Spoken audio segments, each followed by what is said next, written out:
Chassdic Gems on Parshas Keysight.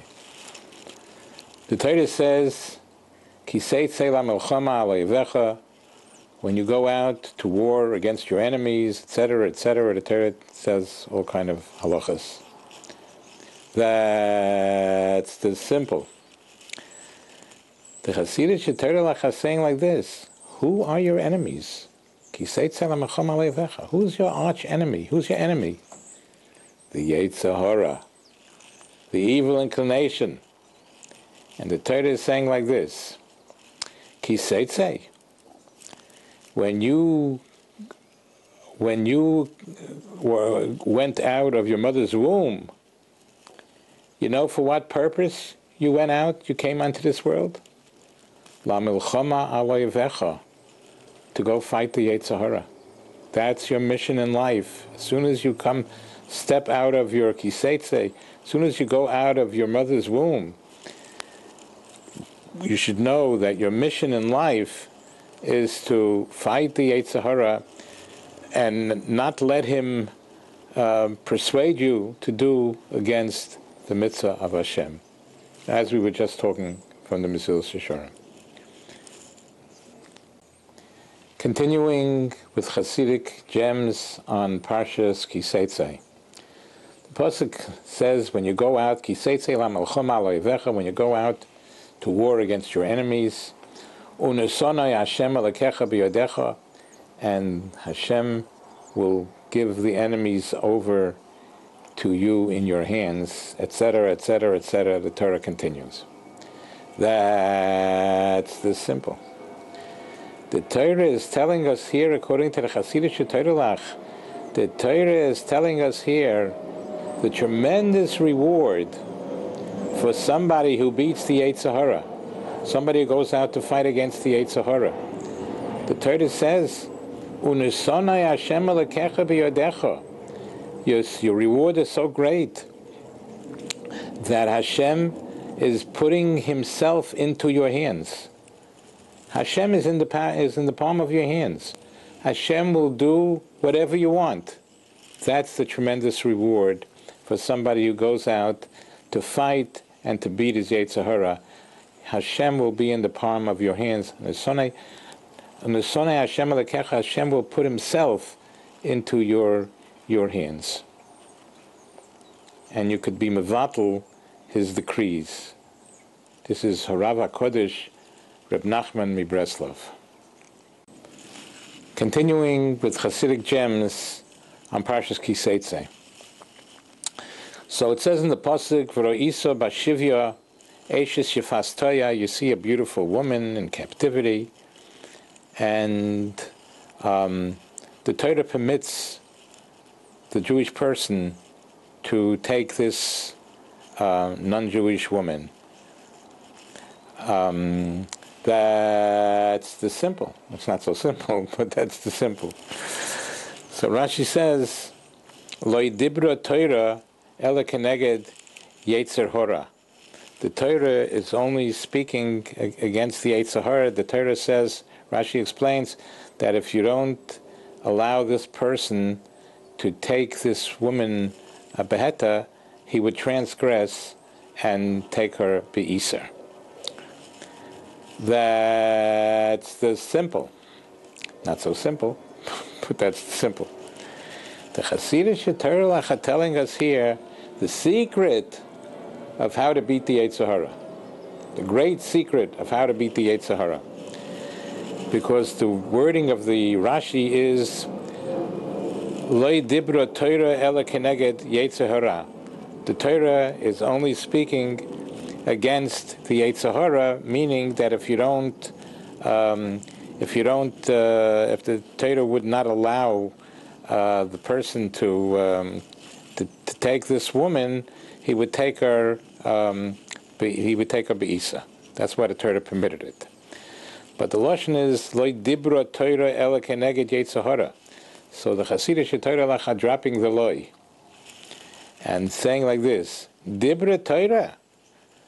You know, the Torah is telling us the secret of beating the Sahara. How do you go keneged Sahara? How do you go against the Sahara? How do you succeed in beating him. Dibra Torah. Through the words of Torah, the Torah can be machnia, can lower a person and enable him to be so humble and to be able to conquer the Sahara. Continuing with Chassidic Torah, Chassidic Gems on Parshas Keysight. It says in the Torah, if a person committed a sin where he's to be put to death, we have to hang him on a tree. All the people that the Torah puts to death, he has to be hung on a tree, for he's hung by his hands. But lo solin nivlosei alo eitz, his body shall not remain all night upon the tree. Ki kover tigberenu bayemahu, he should surely be buried that same day.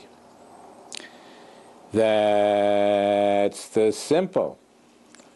The Chassidic Torah are saying like this: when the Torah says "Lo tolin nivlosei al ha'etz," that his body, nivlosei means his body should not hang overnight on the tree.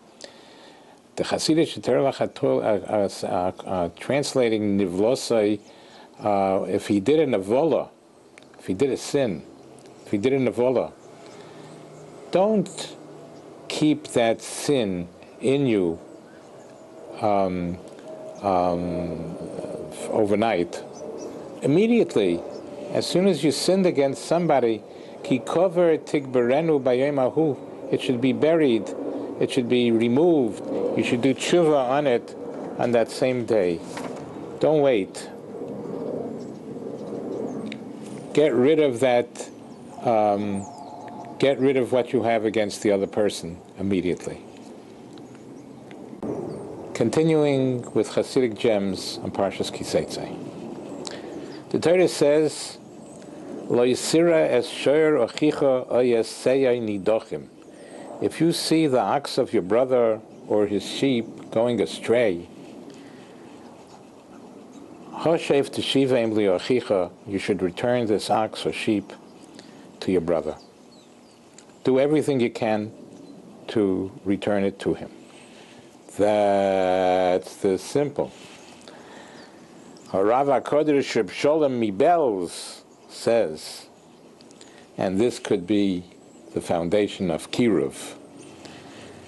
The part that the Torah says, if you see your ox of your brother, no. If your brother is like an ox, or he's like a sheep, he's so far removed from Yiddishkeit, from Torah, he lost his whole Tzelem Elokim, his whole image of God. His conduct is like that of an ox or a sheep. You're not allowed to look away. Lo suchal salim, don't look away from him. Try to be makar of him. Hoshev teshiveim le'achicha, you should bring back to him his Tzelem Elokim and bring him to tshuva. We should be zeicha to do this. Amen. Continuing with Chassidic Gems on Parshas Keysight. It says in the pasuk, Ki sivne bayis chodosh, if you build a new house, v'yosisa makeh legagecha, you should make a rail on your roof. V'lo yisosim domim b'veisecha, you should not bring blood into your house. Ki yipel hanoifel mimenu, somebody can fall and bring blood into the house. That's the simple. That lo yisosim domim b'veisecha means don't bring blood into your house. The Chassidic Torah are telling us that domim also means money. Don't let money be the center of your house. Everything should revolve around money, money, money, money. Your money will rule over you. They will determine what you do, what you don't do. Money should not be so significant. We need it to live, but it shouldn't be the centerpiece of our lives. Continuing with Chassdic Gems on Parshas Keysight. It says in the Torah, Lo yovei Amoni umayovi b'kahal Hashem. Somebody from Ammon and somebody from Moab can never enter the assembly of HaKadosh Baruch Hu, can never become Yidden. Gam der Asiri, even the 10th generation, Lo yovei b'kahal Hashem. Al Devar, they did terrible things to Klal Yisrael. And the Torah concludes, Lo sidreish shloimam v'toivosam kol yomecha li'olam. You should not seek their peace nor their prosperity. Don't have anything to do with them. All thy days, all your days that you're in the world, that you're alive, don't have anything to do with the people of Ammon and Moab. Lo sidreish shloimam v'toivosam. Don't seek their peace or their prosperity. Don't have anything to do with them. That's the simple. The Chassidic Gems or Rav HaKodesh Miradomsk is telling us the age-old question about tzaddik v'raloi rosha v'toivloi. You know, sometimes we have like this, that a tzaddik, things are not going so well for the righteous person, but tzaddik v'raloi rosha v'toivloi. But sometimes we have wicked people that are riding high, they're living life. So the Torah here, according to the Chassidic Gems, are addressing those Rishoyim that are leading a good life. Don't seek the good life that they're living all your life. Don't have anything, don't seek the way they're living for you to want to live that way. Because your reward that you have trust and faith in HaKadosh Baruch Hu